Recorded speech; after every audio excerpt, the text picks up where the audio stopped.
ಪಾರು, ಅರ್ಜೆಂಟ್ ಬರಕ್ಕೆ ಹೇಳಿದೆ, ಏನಾಯಿತು? ಅಂಕಲ್, ಈ ವಿಷಯ ನಿಮಗೆ ಹೇಗೆ ಹೇಳೋದು ಅಂತಲೇ ಗೊತ್ತಾಗ್ತಿಲ್ಲ. ಅಕಸ್ಮಾತ್ ನಾನು ಈ ವಿಷಯ ನಿಮಗೆ ಹೇಳಿದ್ರು ನೀವು ನಂಬಲ್ಲ. ಅದಕ್ಕೆ ನೀವು ನಿಮ್ಮ ಕಣ್ಣಾರ ನೋಡಬೇಕು ಅಂತ ಈ ಜಾಗಕ್ಕೆ ಬರೋಕ್ಕೆ ಹೇಳಿದೆ ಅಂಕಲ್. ಅಲ್ಲ ಕಣವ್ವ, ಇದು ನಿಮ್ಮ ತಂದೆ ನಮ್ಮ ಯಜಮಾನ್ರ ತೋಟ ಅಲ್ವಾ? ಇಲ್ಲಿ ನಾನು ಸುಮಾರು ಸಾರಿ ಬಂದಿದ್ದೀನಿ. ಇಲ್ಲಿ ನೋಡುವಂಥದ್ದು ಏನಿದೆ? ಇದೆ ಅಂಕಲ್, ಇಲ್ಲೇ ಸಮಸ್ಯೆ ಇರೋದು. ಬನ್ನಿ ನನ್ನ ಜೊತೆ, ಬನ್ನಿ ಅಂಕಲ್. ಅಲ್ಲಿ ನೋಡಿ,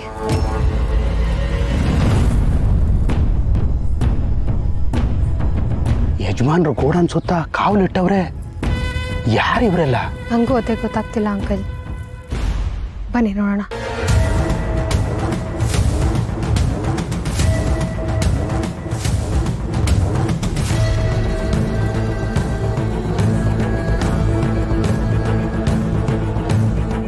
ಯಾರೋ ಇಬ್ರು ಓಡಾಡ್ತಾ ಇದ್ದಾರೆ.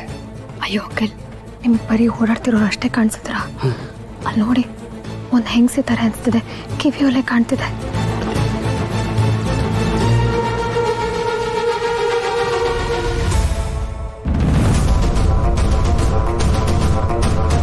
ಯಾರವ ಅದು ಹೆಂಗಸು? ಅದೇ ಅಂಕಲ್, ಅದೇ ನನಗೂ ಗೊತ್ತಾಗ್ತಿಲ್ಲ. ಆದರೆ ಆ ಹೆಂಗಸಿನ ಮುಖ ಪರಿಚಯ ನನಗಿದೆ. ಒಂದ್ಸತಿ ಮೆಡಿಕಲ್ ಕ್ಯಾಂಪ್ಗೆ ಅಂತ ನಾನು ಜೈಲಿಗೆ ಹೋಗಿದ್ನಲ್ಲ, ಅಲ್ಲವ್ರನ್ನ ನೋಡಿದ್ದೆ ನಾನು. ಆದರೆ ಆ ಹೆಂಗಸು ಅದು ಯಾವ ಕಾರಣಕ್ಕೆ ಜೈಲಿಗೆ ಹೋಗಿದ್ರು ಅನ್ನೋದು ಗೊತ್ತಿಲ್ಲ ನನಗೆ. ಅದಾದಮೇಲೆ ನಾನು ಅವ್ರನ್ನ ನೋಡಿದ್ದು ರಾಣಿ ಮದುವೆನಲ್ಲೇ. ಆಮೇಲೆ ಮಾಯ ಆಗೋದ್ರು. ಅದಾದ್ಮೇಲೆ ಮೊನ್ನೆ ನಮ್ಮ ಮನೆಗೆ ಬಂದಿದ್ರು ಇವರು. ಆದರೆ ಟ್ರೀಟ್ಮೆಂಟ್ಗೆ ಅಂತ ಕರ್ಕೊಂಬಂದಿದ್ದು ನಮ್ಮಪ್ಪ. ಆಮೇಲೆ ನನಗೆ ಗೊತ್ತಾಗಿತ್ತು, ನೀವೆಲ್ಲರೂ ದೇವರು ಅಂತ ನಂಬಿ ಗೌರವ ಕೊಡೋ ಈ ಊರಿನ ಯಜಮಾನರು ಯಾರೋ ಒಬ್ಬರನ್ನ ಬಚ್ಚಿಟ್ಟಿದ್ದಾರೆ ಅಂತ. ಆಗ ನಾನು ಫಾಲೋ ಮಾಡ್ಕೊಂಡು ಬಂದಾಗ ಗೊತ್ತಾಗಿತ್ತು, ಈ ಹೆಂಗಸನ್ನ ಇಲ್ಲಿ ಕೂಡ ಹಾಕಿದ್ದಾರೆ ಅಂತ. ಅದು ಅಲ್ಲದೆ ಗಾವಿಗೆ ಅಂತ ಯಾರೋ ರೌಡಿಗಳನ್ನೂ ಇಟ್ಟಿದ್ದಾರೆ ನಮ್ಮಪ್ಪ. ಅಲ್ಲ ಕಣವ್ವ, ನಮ್ಮ ಯಜಮಾನ್ರ ಬಗ್ಗೆ, ನಿಮ್ಮ ಅಪ್ಪನ ಬಗ್ಗೆ ನೀನು ಹಿಂಗೆ ಮಾತಾಡ್ತಾ ಇದೀಯ? ನಾನು ನಂಬಲ್ಲ ಕಣವ್ವ. ನಂಗೆ ಗೊತ್ತು ಅಂಕಲ್, ನಾನು ಈ ವಿಷಯ ಹೇಳಿದ್ರೆ ನೀವು ನಂಬಲ್ಲ ಅಂತ ನನಗೆ ಗೊತ್ತಿತ್ತು. ಅದಕ್ಕೆ ನೀವು ನಿಮ್ಮ ಕಣ್ಣಾರ ನೋಡಬೇಕು ಅಂತ ಈ ಜಾಗಕ್ಕೆ ಕರ್ಕೊಂಡು ಬಂದು ಹೇಳ್ತಿದ್ದೀನಿ. ನಮ್ಮ ಅಪ್ಪಂಗೆ ಪರಿಚಯ ಇರೋರಾಗಿದ್ದರೆ ಅಪ್ಪ ಅವ್ರನ್ನ ಮನೇಲಿರೋದಕ್ಕೆ ಹೇಳ್ತಿದ್ರು. ಈ ಥರ ರೌಡಿಗಳನ್ನ ಕಾವಲಿಗಿಟ್ಟು ಕೂಡ ಹಾಕ್ತಿರ್ಲಿಲ್ಲ ಅಲ್ವಾ ಅಂಕಲ್? ನಮ್ಮ ಅಪ್ಪಂಗೂ ಇವರಿಗೂ ಏನೋ ಸಂಬಂಧ ಇದೆ ಅಂತ ಅನ್ನಿಸ್ತಿದೆ. ಡೈಲಿ ನಮ್ಮನೆಯಿಂದನೇ ಇವ್ರಿಗೆ ಊಟ ಹೋಗ್ತಿದೆ. ನನಗೆ ಗೊತ್ತು ಅಂಕಲ್, ನನ್ನ ಮಾತು ನೀವು ನಂಬಲ್ಲ ಅಂತ. ಅದಕ್ಕೆ ನಾನು ತಾಳಿ ಮೇಲೆ ಪ್ರಮಾಣ ಮಾಡಿ ಹೇಳ್ತಿದ್ದೀನಿ, ನೀವೆಲ್ಲರೂ ಅಂದ್ಕೊಂಡಿರೋಷ್ಟು ಒಳ್ಳೆಯವರಲ್ಲ ನಮ್ಮಪ್ಪ. ಹೌದು ಅಂಕಲ್, ನಮ್ಮಪ್ಪಂಗೆ 2 ಮುಖ ಇದೆ. ಅದಕ್ಕೆ ಆ ಇನ್ನೊಂದು ಮುಖ ನೋಡಿರೋ ನಾನು ಅವ್ರ ಜೊತೆ ಆತ್ಮೀಯತೆನೇ ಬೆಳೆಸ್ಕೊಂಡಿಲ್ಲ. ಅವ್ರ ಜನರ ಕಣ್ಣಿಗೆ ಮಣ್ಣು ಎರಚೋದಲ್ದೆ ಸ್ವಂತ ಹಳ್ಳಿಯಂಗೆ ಬಣ್ಣದ ಮಾತಾಡಿ ನಂಬಿಸಿದ್ದಾರೆ. ಇನ್ನು ನನ್ನ ಗಂಡನೋ ಅವ್ರು ಆಡಿದ ಮಾತೆ ದೇವ ವಾಕ್ಯ ಅಂದ್ಕೊಂಡು ಜೀವ ಹೋದ್ರೂ ಮಾತು ನಡೆಸ್ಕೊಡ್ಲೇಬೇಕು ಅಂತ ನಿಲ್ತಾರೆ. ಅಲ್ಲ, ನನಗಂತೂ ಇದನ್ನೆಲ್ಲ ನೋಡಿ ನೋಡಿ ಸಾಕಾಗೋಗಿದೆ ಅಂಕಲ್. ಅದ್ರ ಮಧ್ಯದಲ್ಲಿ ಈ ವಿಷಯ ಬೇರೆ. ಆ ಹೆಂಗ್ಸ್ ಯಾರು ಅಂತ ನನಗೆ ಗೊತ್ತಾಗಬೇಕು ಅಂಕಲ್. ಆ ಹೆಂಗ್ಸಿಗೂ ನಮ್ಮ ಅಪ್ಪಂಗೂ ಏನೋ ಲಿಂಕ್ ಇದೆ ಅನ್ನಿಸ್ತಿದೆ. ಆ ವಿಷಯ ಏನು ಅಂತ ಗೊತ್ತಾಗಬೇಕು ಅಂದರೆ ಆ ಹೆಂಗ್ಸನ್ನ ನಾವು ಕಾಪಾಡಲೇಬೇಕು. ಅದಕ್ಕೆ ನಿಮ್ಮ ಸಹಾಯ ಕೇಳ್ತಿದ್ದೀನಿ ಅಂಕಲ್. ಮಹಾಕಾಳವ್ವ ಗ್ರಾಮ ದೇವತೆ ಆದರೆ ವೀರಭದ್ರಯ್ಯನವರು ಮನೆ ದೇವರು ಅಂತ ನಾವೆಲ್ಲ ಅಂದ್ಕೊಂಡಿದ್ವಿ. ಆದರೆ ಈ ವಿಷಯ ಕೇಳಿ ನನಗೆ ನಂಬಕ್ಕೆ ಆಗ್ತಾ ಇಲ್ಲ ಕಣವ್ವ. ಆದರೆ ನೀನು ಹೇಳಿದ ಮೇಲೆ ನನಗೊಂದು ಅನುಮಾನ ಶುರುವಾಯಿತು. ಮದುವೆ ಮನೆಯಲ್ಲಿ ಬರೋ ಹೋಗೋ ಹೆಂಗಸರನ್ನೆಲ್ಲ ಸೇರ್ಗೆ ಮುಚ್ಕೊಂಡಿದ್ರೆ ತೆಗೆದು ನೋಡೋರು. ಯಾಕೆ ಅಂತ ಅವತ್ತು ಗೊತ್ತಾಗ್ಲಿಲ್ಲ. ಅವತ್ತು ಈ ಹೆಂಗ್ಸ್ನೇ ಅಂಕಲ್ ನಮ್ಮಪ್ಪ ಹುಡುಕ್ತಿದ್ದು. ಯಾಕಂದ್ರೆ ಇವ್ರು ಮದುವೆ ಮನೆಗೆ ಬಂದಿದ್ರು ಅಂಕಲ್. ಮದುವೆ ಮನೆಯಿಂದ ಹೆಂಗ್ಸ್ ಕಾಣೆ ಆಗಿದ್ದಾರೆ ಅಂದರೆ ಗ್ಯಾರಂಟಿ ನಮ್ಮಪ್ಪನೇ ಇವ್ರನ್ನ ಕಿಡ್ನಾಪ್ ಮಾಡಿದ್ದಾರೆ ಅನ್ಸುತ್ತೆ. ನಾನು ಇಲ್ಲಿಗೆ ಬಂದು ಇಷ್ಟೊಂದು ಜನ ರೌಡಿ ಮಧ್ಯೆ ಒಳಗೆ ಹೋಗಿ ಆ ಹೆಂಗಸನ್ನ ಕಾಪಾಡೋದಕ್ಕಂತೂ ಸಾಧ್ಯನೇ ಇಲ್ಲ. ಅದಕ್ಕೆ ಒಂದು ಸೈನಿಕ ಬೇಕೇ ಬೇಕು ಅಂತ ಅನಿಸಿ ನಿಮ್ಮ ಸಹಾಯ ಕೇಳ್ತಿದ್ದೀನಿ ಅಂಕಲ್. ನನಗೆ ನಿನ್ನ ಮೇಲೆ ನಂಬಿಕೆ ಇದೆ ಕಣವ. ನೀನು ಏನೇ ಮಾಡಿದ್ರು ನನ್ನ ಸಹಕಾರ ಇದ್ದೇ ಇರುತ್ತೆ ಕಣವ. ಎರಡೆರಡು ಮುಖ ಇಟ್ಕೊಂಡು ಜನರ ನಂಬಿಕೆನ ಮೋಸ ಮಾಡ್ತಾ ಇರೋ ವೀರಭದ್ರಯ್ಯನವರ ಮನಸ್ಸಲ್ಲಿ ಅಂಥ ವಿಷಯ ಯಾಕಿದೆ ಅಂತ ಸತ್ಯ ತಿಳ್ಕೋಬೇಕು ಕಣವ. ಬನ್ನಿ ಅಂಕಲ್, ಹಾಗಿದ್ರೆ ನಾವು ಹೋಗೋಣ. ಅಲ್ಲಿ ನೋಡವ, ಎಲ್ಲ ದಾಂಡಿಗರಿದ್ದಂಗಿದ್ದಾರೆ. ಅವ್ರನ್ನೆಲ್ಲ ಹೊಡೆದು ಅವ್ರನ್ನ ಬಚಾವ್ ಮಾಡೋಕ್ಕಾಗಲ್ಲ. ಅದಕ್ಕೆ ಈ ಸೈನಿಕ ಆಗಲ್ಲ ಕಣವ. ಮತ್ತೆ ಅದಕ್ಕೆ ಒಂದು ಸೈನ್ಯನೇ ಬರಬೇಕು. ಅಂಕಲ್, ನೀವೇನು ಹೇಳ್ತಿದ್ದೀರಾ ನಂಗೆ ಅರ್ಥನೇ ಆಗ್ತಿಲ್ಲ. ಒಂದು ಸೈನ್ಯನ ಅಂದರೆ ಎಲ್ಲಿ ತರೋದೀಗ?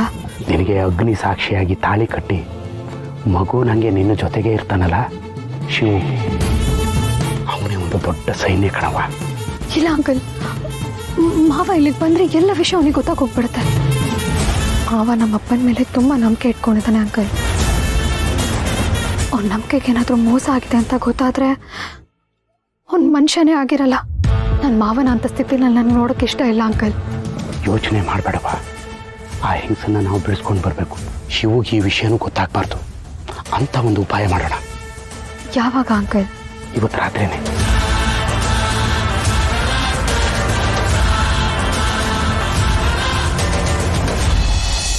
ಅತ್ತೆ, ನಿಮ್ಮ ದವಾವಸಿ ಮಾತಾಡಬೇಕಿತ್ತು. ಹೇಳಮ್ಮ ರಾಣಿ. ಅತ್ತೆ, ನನ್ನ ಗಂಡಂಗೆ ವಿದ್ಯೆ ಇಲ್ಲ ಬುದ್ಧಿ ಇಲ್ಲ ಅಂತ ನನಗೆ ಬೇಜಾರಿಲ್ಲ. ಅವ್ರು ಒಳ್ಳೆ ಮನಸ್ಸೈತಲ್ಲ, ನನಗಷ್ಟು ಸಾಕು. ರಾಜನಂಗಿರ್ಬೇಕಾಗಿರೋ ಅವರು ಇವತ್ತು ಹಿಂಗವ್ರಲ್ಲ ಅಂತ ನನಗೆ ಬೇಜಾರಿಲ್ಲ. ಆದರೆ ಒಂದು ತುತ್ತು ಅನ್ನಕ್ಕೂ ಇವ್ರ ತವ ಬಿಕ್ಸಿ ಬೇಡ್ಕೊಂಡು ಅವ್ರು ಊಟ ಮಾಡಬೇಕಾ? ಬೇಡ ಅತ್ತೆ, ನಾನಿರೋ ಗಂಟ ನೀವೇನು ಯೋಚನೆ ಮಾಡಬೇಡಿ. ನನ್ನ ಕೈಕಾಲು ಗಟ್ಟಿ ಇರೋ ಗಂಟ ನಿಮ್ಮನ್ನ ಮಹಾರಾಣಿ, ನನ್ನ ದೊರೆನ ಯುವರಾಜ ಥರ ನೋಡ್ಕೋತೀನಿ ನಾನು. ಅದಕ್ಕೆಯ ನಾನು ಆಚೆ ಹೋಗಿ ದುಡ್ಕೊಬತ್ತೀನಿ. ನೀವೇನು ಯೋಚನೆ ಮಾಡಬೇಡಿ. ಈ ವಿಷಯ ಯಾರಿಗೂ ಗೊತ್ತಾಗಕ್ಕಿಲ್ಲ. ಮಕ್ಕ ಕಾಣ್ದಂಗೆ ಹೋಗಿ ದುಡ್ಕೊಂಬತ್ತೀನಿ, ಆಯ್ತಾ? ಎಂಥ ದುರ್ಗತಿ ಬಂತಪ್ಪ ಈ ಹೆಣ್ಮಗುಗೆ. ಅತ್ತೆ, ಯಾಕೆ ಇಷ್ಟು ನಂದ್ಕೋತಿದ್ದೀರಾ? ಇವಾಗ ಏನಾಯ್ತು ಅಂತ? ಈ ಮನೆಗಿರೋದು ಒಂದೇ ದಾರಿಮ್ಮ. ಒಳಗೆ ಬರಬಹುದು, ಆದರೆ ಹೊರಗೆ ಹೋಗೋಕ್ಕೆ ದಾರಿ ಇಲ್ಲ. ಈ ವಿಷಯ ಹೆಂಗೆ ಹೇಳಿ? ಅತ್ತೆ, ರಾಣಿ, ಯಾಕಮ್ಮ ಇಂಥ ನಿರ್ಧಾರ? ಯಾಕಂದ್ರೆ ನಾನು ಏನು ಹೇಳಿ ಅತ್ತೆ, ಎಲ್ಲ ನಿಮಗೆ ಗೊತ್ತಾಯ್ತಲ್ಲ.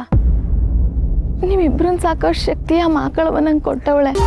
ನೀವೇನು ಯೋಚನೆ ಮಾಡಬೇಡಿ. ನಾನು ಆಚೆ ಹೋಗಿ ದುಡ್ಕೊಬತ್ತೀನಿ, ಆಯ್ತಾ? 3 ಇಡಿ ಅಕ್ಕಿ, 2 ಇಡಿ ಬೇಳೆ, 1 ಇಡಿ ಸಕ್ಕರೆ ಸಿಕ್ಕರು ಸಾಕಲ್ಲ ಅತ್ತೆ. ನಿಮ್ಮಿಬ್ರನ್ನ ಬಂಗಾರದಂಗೆ ನೋಡ್ಕೊತೀನಿ ನಾನು. ಯೋಚನೆ ಮಾಡಬೇಡಿ, ಆಯ್ತಾ? ನಮ್ಮ ಅಣ್ಣ ಯಾವಾಗಲೂ ಹೇಳೋನು, ಇನ್ನೊಬ್ರು ತವ ಕೈ ಓಡಬಾರ್ದು ಅಂತ. ಅಂಥದ್ರಾಗೆ ನಮ್ಮ ದೊರೆ ನನ್ನ ಅತ್ತೆ ಇನ್ನೊಬ್ರು ತವ ಕೈ ಓಡ್ಬೇಕಾ? ಬೇಡ ಅತ್ತೆ, ಬೇಡ. ನಾನು ಆಚೆ ಹೋಗಿ ಕೆಲಸ ಮಾಡ್ಕೊಂಡು ದುಡ್ಕೊ ಬರ್ತೀನಿ,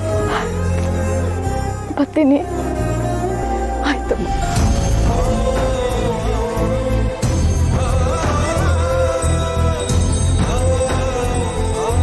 ಅತ್ತೆ, ನಾನು ಬರೋ ಗಂಟ ನನ್ನ ದೊರೆನ ಹುಷಾರಾಗಿ ನೋಡ್ಕೋತೀರಿ? ಸರಿ ರಾಣಿ. ಪ್ರೀತಿ ಮುಂದೆ ಬೇರೆ ಎಲ್ಲ ಚಿಕ್ಕ ಬರ್ತೀನಿ. ಹುಷಾರ್. ಬರೆದಿದ್ದಲ್ಲ ಪ್ರೇಮಿಗಳೇ ಹೇಳಿದ್ದು. ಅಯ್ಯೋ ದೇವ್ರೆ, ಏನ್ ಹೇಳ್ಬೇಕು, ಏನ್ ಮಾಡ್ಬೇಕು ಒಂದು ಗೊತ್ತಾಗ್ತಾ ಇಲ್ವಲ್ಲ. ನೀನೇನಾದ್ರೂ ದಾರಿ ತೋರಿಸುತ್ತಂತೆ, ನೀನೇನಾದ್ರೂ ದಾರಿ ತೋರಿಸು.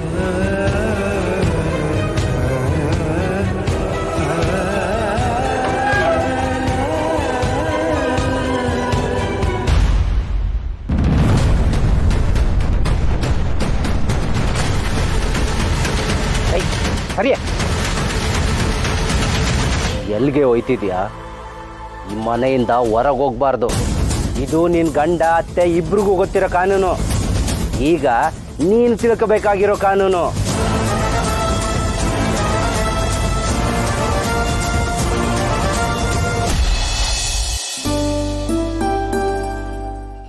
ಬಂದ್ರು, ಲಗೇಜ್ ಇಟ್ರು, ಹೋದ್ರು, ಏನು ಹೇಳಲೇ ಇಲ್ಲ.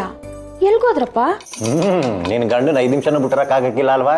ಆಹಾ, ಪಿಂಕಿನ್ ನೋಡ್ದಿದ್ರೆ ನಿಂಗೆ ಹೆಂಗ ಹಾಕಿಲ್ವೋ ಹಂಗೆ ನಂಗೆ. ಓ ಹೊಸಿ ಮೆತ್ ಕೇಳು, ಆ ಮೂಟೆ ಇಲ್ಲೇ ಅವಳೆ, ಕೇಳಿಸ್ಕೊಂಡ್ರೆ ಕಷ್ಟ. ಆಹಾ, ನಿನ್ ಬಾಯಿಂದ ಇವನ್ನೆಲ್ಲ ಕೇಳಕ್ಕೆ ಖುಷಿ ಆಯ್ತದೆ. ನಾನೆಲ್ಲೋ ನೀನು ಅವಳ ಸರ್ಗೆ ಇಟ್ಕೊಂಡೆ ಅವಳಿಂದನೇ ಹೋಗ್ಬಿಡ್ತೀಯ ಅನ್ಕೊಂಡಿದ್ದೆ. ಅದು ಲವ್ ಕಣವ, ಅದು ನಂಗೆ ಬಿಟ್ಬಿಟ್ರೆ ನನಗೆ ನೋವಾಯ್ತದೆ. ಹೊಸಿ ತಾಂತ್ರಿಕ ದೋಷ ಇತ್ತು, ಈಗೆಲ್ಲ ಸರಿ ಹೋಯ್ತೈತೆ. ನಾನು ಹಿಂಗೆ ಅವತ್ತು ಹೇಳಿಲ್ವಾ ಪಿಂಕಿನೇ ನಾನು ಹೆಂಡ್ರು ಅಂತ. ಮುಂದೇನ್ ಮಾಡೋದು? ಈಗಷ್ಟೇ ಎಲ್ಲ ಸರಿ ಹೋಯ್ತೈತೆ. ಒಂದಷ್ಟು ದಿನ ಆದ್ಮೇಲೆ ಆ ಮೂಟೆನ ಕೂರಿಸ್ಕೊಂಡು ನೋಡಮ್ಮ ಹಂಗಂಗೆ ಹಿಂಗಿಂಗೆ ಅಂತ ಎಲ್ಲ ವಿಷಯನೂ ಹೇಳ್ಬಿಡೋದ. ಅದಾದ್ಮೇಲೆ ಅವಳೇ ಅರ್ಥ ಮಾಡ್ಕೊಂಡು ಮನೆ ಬಿಟ್ಟು ಹೋಯ್ತಾಳೆ ಬಿಡು. ಶಿವಣ್ಣ ಏನಾರ ಮಾಡ್ಬಿಟ್ರೆ? ಹಾ, ಸದ್ಯಕ್ಕೆ ಇರೋ ಭಯ ಅಂದ್ರೆ ಅದೊಂದೇ. ಅದನ್ನು ಮುಂದೆ ನೋಡ್ಕೊಳ್ಳೋಣ ಬಿಡು. ಅದು ಕರೆಕ್ಟೇ. ಅಲ್ಲಿ ಗಂಟ ಹೊಸಿ ಹೆಂಗಾನ ಮ್ಯಾನೇಜ್ ಮಾಡಿ ಚಂದಾಗಿ ನೋಡ್ಕೊಂಬಿಡ್ಬೇಕು. ಯಾಕೆ ಹೇಳು, ಸ್ವಲ್ಪ ಏನಾರ ಕಿರಿಕಾದ್ರೂ ತಗೊಂಡೋಗ ಶಿವಣ್ಣಂಗೆ ಹೇಳ್ಬಿಡ್ತಾಳೆ. ಯಾಕೋ ರಾಂಗ್ ಆಗಿದ್ಲು, ಅದಕ್ಕೆ ಹೊಸಿ ಮೆತ್ಗೆ ಬೆಣ್ಣೆ ಸೌರಿ ನಿಧಾನಕ್ಕೆ ಹಂಗೆ ಮಾತಾಡ್ಸ್ಬಿಡವ ಅಂತ. ಒಳ್ಳೆಯವ್ರಿಗೆ ಮಾತ್ರ ಯಾವತ್ತೂ ನೋಯಿಸ್ಬಾರ್ದು. ಒಳ್ಳೇದಾಗಲ್ಲ, ಒಳ್ಳೇದಾಗಲ್ಲ. ಫೋನ್ ಬರ್ತಾ ಇದ್ದೀರಾ? ಹಲೋ? ಅವೋ ಯಾಕವ ಏನಾಯ್ತು? ಹಾರ್ಟ್ ಅಟ್ಯಾಕ್ ಆಗ್ಬಿಟ್ಟಿದ್ದಕ್ಕಲ್ಲ. ಅಯ್ಯೋ, ನಮ್ಮ ಅಪ್ಪಗೆ ಹಾರ್ಟ್ ಅಟ್ಯಾಕ್ ಆಗೋಯ್ತಂತಲ್ಲಪ್ಪ. ಜಿಮ್ ಓಪನ್ ಮಾಡ್ಕೊಡಕ್ಕಿಂತ ಮುಂಚೆನೆ ಹೋಗ್ಬಿಡ್ತಾನೆ ನಮ್ಮಪ್ಪ. ಅಯ್ಯಪ್ಪ, ನಿಮ್ಮ ಅಪ್ಪಂಗಲ್ಲಕ್ಕಲ್ಲ, ನಮ್ಮಪ್ಪಂಗೆ. ಓ ನಿಮ್ಮಪ್ಪನ? ಅಯ್ಯೋ ನಿಮ್ಮಪ್ಪ, ಅಯ್ಯೋ ದೇವ್ರೇ, ಹಿಂಗಾಗ್ಬಾರ್ದಾಗಿತ್ತು. ಸೀನಾ, ಬಿರಿಯಾನಿ ಹೋಗಿ ಬಟ್ಟೆ ಪ್ಯಾಕ್ ಮಾಡ್ಕೊಂತೀನಿ. ಬಸ್ ಸ್ಟ್ಯಾಂಡ್ ಗಂಟೆ ಬಿಟ್ಬಿಡ್ಲಾ? ನಿಮ್ಮಪ್ಪ ಬಂದಾಗ ಹೇಳ್ಬಿಡ್ಲಾ? ಫಸ್ಟ್ ಹೊಟ್ಟೆ ತುಂಬ ತಿನ್ಬಿಡೋಣ, ಆಮೇಲೆ ಇವರೆಲ್ಲ ಸೂತ್ಕ ಅಂದ್ಕೊಂಡು ಊಟನೇ ಕೊಡಕ್ಕಿಲ್ಲ.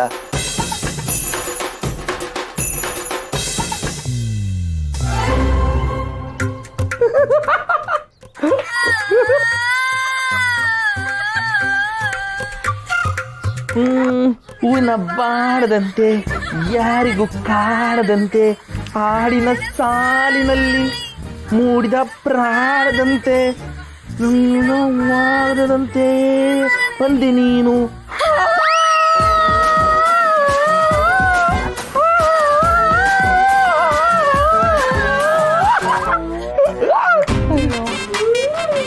ನಾನು ಯಾಕಾದ್ರೂ ಫೋನ್ ಕೊಡ್ಸಿದ್ನು. ಫೋನ್ ಕೊಡ್ಸಿದ್ ದೊಡ್ಡ ತಪ್ಪು ಮಾಡ್ಬಿಟ್ಟೆ. ಏ ಮಾವ, ನೀ ಹಿಂಗೆ ಫೋನ್ ನೋಡ್ತಾ ಕೂತಿರ್ತೆ ಕೆಲಸ ಮಾಡುವಾಗ. ಪಾಪ ನಿಮ್ಮಣ್ಣ ಹಸುಗೂಸು. ಮಕ್ಕಳಿಗೆ ಊಟ ಮಾಡಿಸುವಾಗ ಫೋನ್ ಕೊಟ್ಟು ಕೂರಿಸ್ತಾರಲ್ಲ, ಹಂಗಾಯ್ತು ನಿಮ್ಮಣ್ಣನ ಕತೆ. ಕೆಲಸ ಮಾಡುವಾಗ ಫೋನ್ ಇಟ್ಕೊಂಡು ಕೂತಿದ್ದಾರೆ. ಮಾವ, ನಿನಗೆ ಹೇಳ್ತಿರೋದು ಕೇಳಿಸ್ತಾ? ಸರಿ ತರ್ಸನ್ ಬಿಡು ಪಾರು. ಅದಕ್ಕೆ ನೀವು ಹೇಳ್ತಿರೋದೇ ಒಂದು, ಅಣ್ಣ ಹೇಳ್ತಿರೋದೇ ಇನ್ನೊಂದು. ಮಾವ, ನಾನೇನು ಹೇಳ್ದೆ ಹೇಳು? ಕೇಳಿಸ್ತಲ್ಲ ಪಾರು. ಹಸಿ ಶುಂಠಿ ತರ್ಸೋಣ ಬಿಡು. ಹಸಿ ಶುಂಠಿ ಅಂದಿಲ್ಲ ನಾನು, ಹಸುಗೂಸು ಅಂದಿದ್ದು. ಒಂದು ಫೋನಿಂದ ಹಿಂಗೆಲ್ಲ ಹಾಳಾಗ್ತಾರ? ಯಪ್ಪ, ಅದಕ್ಕೆ ಈ ಮಾತನ್ನ ಅಣ್ಣ ತುಂಬಾ ದಿನದಿಂದ ಹೇಳಿದ್ದ ಅಲ್ವೇನ್ಲ? ಅಯ್ಯಪ್ಪ ಸಾಕಪ್ಪ, ಅಯ್ಯಪ್ಪ ಸಾಕು. ಜಾಸ್ತಿ ಮೊಬೈಲ್ ನೋಡ್ಬಿಟ್ರೆ ಕಣ್ಣು ಇತ್ತತಿ.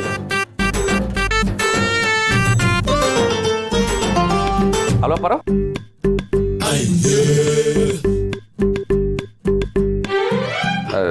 ಲೇ ಗೋಡಂಬಿ, ಇನ್ನೊಂದು ಇಷ್ಟಕ್ಕಲ್ಲ, ಅಂಗಡಿನಾಗ ಇಟ್ಟಿರ್ತಾರಲ್ಲ ಈ ಚುಕ್ ಚುಕ್ಕಿಯಾಗಿ ಈ ಮೊಬೈಲ್ನಾಗ ಫೋಟೋ ತಗೊಂಡು ದುಡ್ಡು ಕಳಿಸ್ತಾರಲ್ಲ, ಅದೊಂದು ತಗೊಂಡು ಬಂದು ಇಡ್ಬೇಕಲ್ಲ ನಮ್ಮ ಅಂಗಡಿಗೆ. ಚುಕ್ ಚುಕ್ಕಿ ಫೋಟೋನ? ಅದ್ಯಾವ್ದಣ್ಣ? ಯಾವ್ದು ಮಾವ ಅದು? ಯಾರಿಗೂ ಗೊತ್ತಿಲ್ಲದ್ರು ಚುಕ್ ಚುಕ್ಕಿ? ಏ ಅದೇ ಹಿಂಗೆ ಚುಕ್ ಚುಕ್ಕಿಯಾಗಿ ಹಿಂಗಿರ್ತದೆ, ಅದ್ರಾಗೆ ಫೋಟೋ ಹೊಡ್ಕೊಂಡು ಆಮೇಲೆ ಅವ್ರು ದುಡ್ಡು ಕಳಿಸ್ತಾರೆ ಗಾಳಿನಾಗೆ. ಅವ್ರ ಮೊಬೈಲಿಂದ ನಮ್ಮ ಮೊಬೈಲ್ಗೆ ದುಡ್ಡು ಬರ್ತದೆ. Okay okay okay QR code. ಅದೇ ಅದೇ ಕೊಡೋ, ದನದ ಕೊಡೋ, ಊರ್ ಪಿನ್ ಕೊಡೋ ಗೊತ್ತಿಲ್ಲ ಆ ಕೊಡೆ.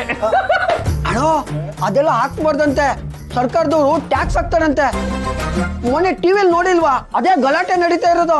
ಯೋ ಹಂಗಾದ್ರೆ ಬೇಡ ಕಣಪ್ಪ, ನಮ್ಗೆ ಯಾಕೆ, ನಾವು ದುಡ್ಡನ್ನ ಅಲ್ಲೋಗಿ ಸುರಿಮ್ಮ, ಬೇಡ ಬೇಡ. ಹಂಗೆಲ್ಲ ಮಾಡಬಾರ್ದು. ನಾವೇನ್ ದುಡಿತೀವೋ ಅದಕ್ಕೆ ಸರ್ಕಾರ ಯಾವ ಮಟ್ಟದಲ್ಲಿ ತೆರಿಗೆನ ವಿಧಿಸಿರುತ್ತೋ ಅದಷ್ಟಂತೂ ನಾವು ಕಟ್ಟಲೇಬೇಕು. ನಾವು ಜಾಸ್ತಿ ದುಡ್ದು ಅದನ್ನ ಸರ್ಕಾರದಿಂದ ಮುಚ್ಚಿಟ್ರೆ ಅದು ಅಪರಾಧ.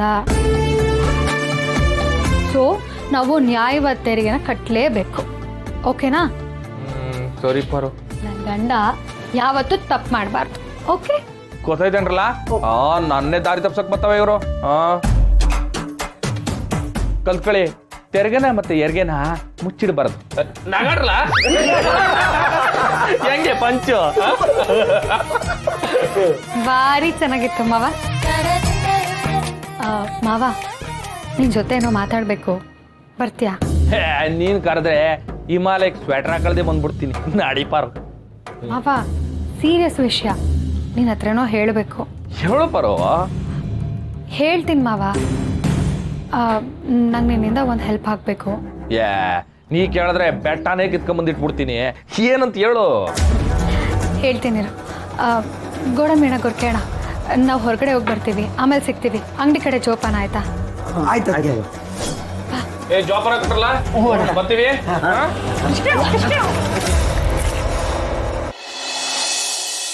ಹೇಳಿ ಅತ್ತೆ, ಯಾಕೆ ಈ ಮನೆಯಿಂದ ಹೊರಗೆ ಹೋಗಂಗಿಲ್ಲ? ಇಲ್ಲಿ ಏನು ನಡೀತೈತೆ? ನನ್ನಿಂದ ಏನು ಮುಚ್ಚಿಡ್ತಿದ್ದೀರಾ? ನಾನು ಅವತ್ತೇ ಹೇಳಿದ್ನಲ್ಲ ಮರಾಣಿ, ಈ ರಾಕ್ಷಸರು ಆಸ್ತಿಗೋಸ್ಕರ ಏನೇನೆಲ್ಲ ಮಾಡ್ತಿದ್ದಾರೆ ಅಂತ. ನಾವೇನಾದ್ರೂ ಹೊರಗಡೆ ಹೋದ್ರೆ ಇವ್ ದುರ್ಬುದ್ಧಿ ಎಲ್ಲ ಜನಕ್ಕೆ ಗೊತ್ತಾಗ್ಬಿಡುತ್ತೆ ಅಂತ ನಮ್ಮನ್ನು ಹೊರಗಡೆನೆ ಬಿಡಲ್ಲ. ಇಷ್ಟು ವರ್ಷದಿಂದ ಇದೇ ನಡೀತಾ ಇರೋದು. ಅಂದರೆ ನೀವಾಗ್ಲಿ ಇವರಾಗ್ಲಿ ಮನೆಯಿಂದ ಹೊರಗಡೆನೆ ಹೋಗಿಲ್ವಾ? ಇಲ್ಲ. ವರ್ಷಕ್ಕೊಂದ್ಸಲಿ ಜಾತ್ರೆ ನಡೆಯುತ್ತಲ್ಲ, ಅವತ್ತು ಮಾತ್ರ ನಮಗೆ ಒಡವೆ ಬಟ್ಟೆ ಕೊಟ್ಟು ಹೊರಗಡೆ ಕರ್ಕೊಂಡು ಹೋಗ್ತಾರೆ. ಅದಾದ್ಮೇಲೆ ಮತ್ತೆ ಮುಂದಿನ ವರ್ಷ ಜಾತ್ರೆಗೆ ನಾವು ಹೊರಗಡೆ ಹೋಗೋದು. ಮದುವೆ ಆಯ್ತಲ್ಲ, ಆ ಒಂದು ತಿಂಗಳು ನಾವು ಸುಮಾರು ಸರ್ತಿ ಹೊರದ ಜಗತ್ತನ್ನ ನೋಡಿದ್ವಮ್ಮ. ನಾವು ಮತ್ತೆ ಮದುವೆ ಆಗೋಣ, ಅವಾಗ ಇವರು ಮತ್ತೆ ನಮ್ಮನ್ನ ಹೊರಗಡೆ ಕರ್ಕೊಂಡು ಹೋಗ್ತಾರೆ.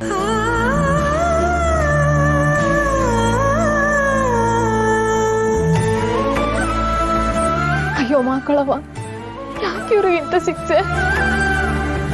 ಇದೇ ಒಳ್ಳೆ ಸಮಯ ಅನ್ಸುತ್ತೆ. ಮನುಗೆ ಇವರು ಹೊಡೆಯೋದನ್ನ ಹೇಳ್ಬಿಡ್ಲಾ? ಬೇಡ, ಈ ವಿಷಯ ಅರಿಸ್ಕೊಳ್ಳೋದಕ್ಕೆ ಇನ್ನೂ ಸಮಯ ಬೇಕು. ನನ್ಗೇನ್ ಮಾಡ್ಬೇಕು ಅಂತಾನೆ ಗೊತ್ತಾಯ್ತಿಲ್ಲ. ಈ ತರ ಜನನೂ ಇರ್ತಾರೆ ಅಂತ ನಾನು ಯಾವತ್ತೂ ನೋಡೇ ಇಲ್ಲ. ಅಂಥದ್ರಾಗೆ ಈಗ ಈ ಮನೇಲಿ ಇಂಥ ಗತಿ ಬಂದೈತೆ ಅಂದ್ರೆ ನನ್ ನಂಬಕ್ಕೆ ಆಯ್ತಿಲ್ಲ. ನಿಮ್ಮನ್ನ ಈ ಕಷ್ಟದಿಂದ ಹೆಂಗ್ ಹೊರಗೆ ತರೋದು?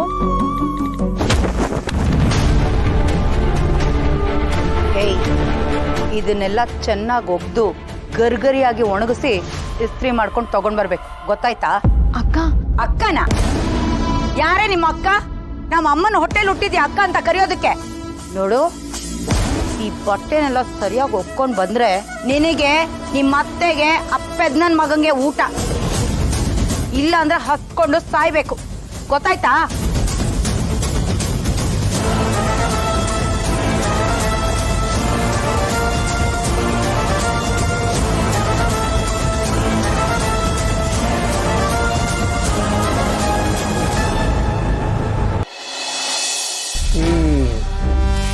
ಉಸಿರಾಡ್ತಿದ್ದಾಳೇನ್ರು?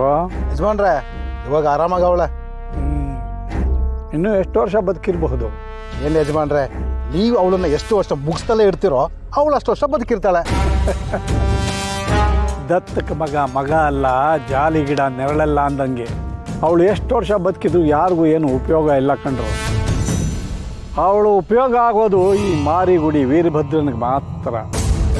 ಅದು ನನ್ನ ಕೈಯಾರ ಅವಳು ಉಸಿರು ನಿಲ್ಲಿಸೋವರೆಗೂ ಮಗಳು ಇರೋ ಗಂಟ ಈ ಅಮ್ಮನಿಗೆ ಸಾವು ಬರೋಕ್ಕೆಲ್ಲ ಬಿಡಿ ಯಜಮಾನ್ರೆ. ಅದೆಂಥದೇ ಕಾಯಿಲೆ ಬಂದರು ಹುಷಾರು ಮಾಡಿಬಿಡ್ತಾರೆ. ಏಯ್ ಅದರ ಕೊಟ್ಟರೆ ಅದರಲ್ಲೇ ಕೈ ಹಾಕಿದ್ರಂತೆ. ನೋಡಿ, ಅವಳು ಯಾರನ್ನು ಭೇಟಿ ಆಗಬಾರ್ದು, ಹಾಗೆ ಅವಳನ್ನು ಯಾರು ಭೇಟಿ ಆಗಬಾರ್ದು. ಸುತ್ತಮುತ್ತ ಯಾವ ನಾಯಿ ನದಿನೂ ಉಳಿದೇವ್ರು ಹಾಗೆ ನೋಡ್ಕೊಳ್ಳಿ.